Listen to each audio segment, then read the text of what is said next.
Bond के बारे में, ठीक है। आयनिक बॉन्ड एक इंपॉर्टेंट टॉपिक है आपकी क्लास के अंदर। इसके अंदर हमने ये पढ़ना है कि ये एक ऐसा बॉन्ड है जो कि किसके दरमियान बनता है, आयंस के दरमियान। अब आपको पता होना चाहिए आयंस क्या होते हैं।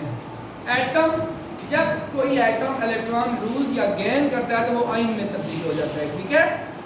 एक हमारे पास कैटायन है और एक एनायन है।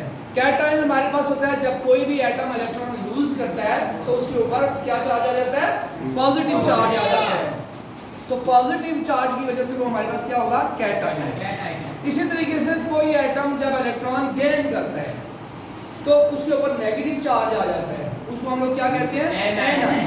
तो अब जब ये कैटायन और एनायन दो आयंस जब आपस में मिलेंगे तो उनके दरमियान जो बॉन्ड बनेगा वो हमारे पास आयनिक बॉन्ड कहलाएगा, ठीक है। अब डेफिनेटली ये भी आपको पता होना चाहिए एक पॉइंट के हमारे पास जो सेम चार्जेस होते हैं वो रिपल करते हैं और अपोजिट चार्जेस अट्रैक्ट करते हैं। तो अब इसकी बेस के ऊपर कैटायन एनायन को अट्रैक्ट करेगा और उनके दरमियान बॉन्ड बनेगा। क्लियर है?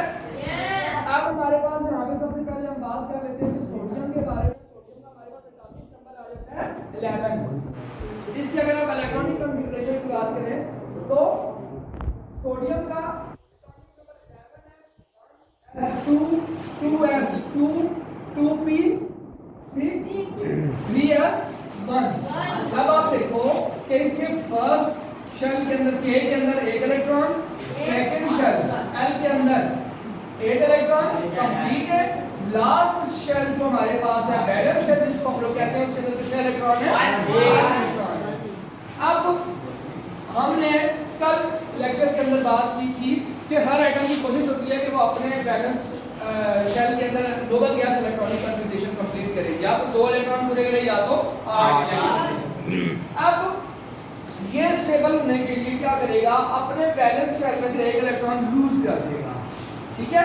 जब ये इलेक्ट्रॉन लूज करेगा तो पीछे वाला जो शेल हमारे पास L शेल है उसके अंदर 8 इलेक्ट्रॉन क्या होंगे, पूरे होंगे, जिस वजह से ये स्टेबल हो जाएगा। पॉजिटिव चार्ज गेन करके ये हमारे पास जो एटम है वो स्टेबल हो जाएगा। तो स्टेबिलिटी को अटेन करने के लिए अपने बैलेंस शेल में से एक इलेक्ट्रॉन लूज कर देता है। इसी की बेस के ऊपर अगर हम लोग इलेक्ट्रॉन इसका लूज होता है तो ये हमारे पास अगर फर्स्ट करो सोडियम है तो ये Na+ और एक इलेक्ट्रॉन इसमें से जो है वो क्या कर देगा, ये अपने बैलेंस शेल में से लूज कर देगा तो ये सोडियम आयन बन जाएगा। अब हम बात करते हैं क्लोरीन की, 17Cl।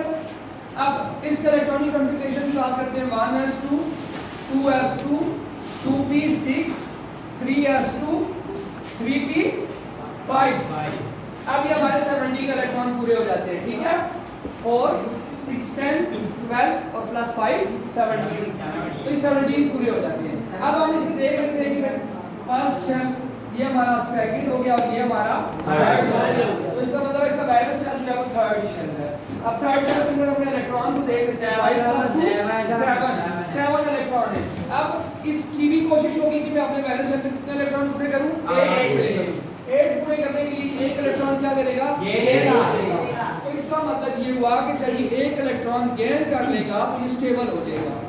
जब एक इलेक्ट्रॉन गेन करेगा तो उसके ऊपर चार्ज कौन सा आ जाएगा, नेगेटिव चार्ज। ये आयन कौन सा बनेगा, एनायन।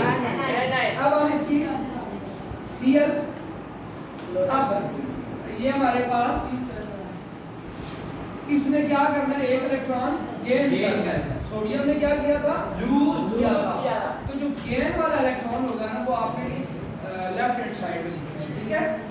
तो ये क्लोराइड आयन बन जाएगा। ये सोडियम आयन बन गया था और ये क्लोराइड आयन बन जाएगा था। ये आपने ध्यान में रखना है कि जब इलेक्ट्रॉन लूज हो रहा होगा तो आपने जो है वो राइट साइड में लिखना है, ठीक है। अपनी इसकी राइट साइड में लिखना है, वो जो इलेक्ट्रॉन गेन हो रहा होगा वो लेफ्ट साइड में लिखना है। अब आप देखो कि ये दो हमारे पास आयन बन गए, ये सोडियम आयन और ये क्लोराइड आयन। अब ये सोडियम आयन क्लोराइड आयन आपस में मिलेंगे और यहाँ से क्या बनेगा, NaCl। तो अब NaCl के अंदर जो हमारे पास बॉन्ड बन गया है वो कौन सा बॉन्ड बनेगा, आयनिक बॉन्ड बनेगा।